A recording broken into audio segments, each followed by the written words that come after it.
बिस्मिल्लाहिर्रहमानिर्रहीम। ये अहले मोहल्ला की मदद से ये सारा काम हो रहा है। अहले मोहल्ला की मदद से जामनगर बल्दिया टाउन यूसी 34 वार्ड 4 के अंदर ये 4 तारीख से जो है यहाँ पे मौजूद मलबा ये तमाम लोगों की जिद्दोजहद है।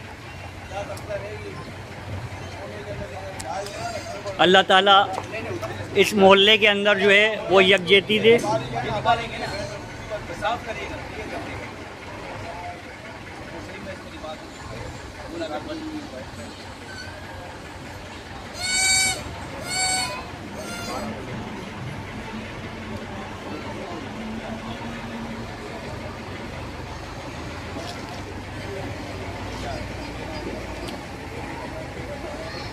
ADMC और SSWMB के मशीनरी यहाँ पे मौजूद है। शाहनवाज साहब, शहबाज शाह साहब, अपना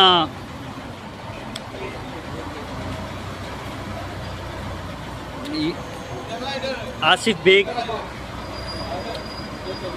ज़ीशान बदर साहब,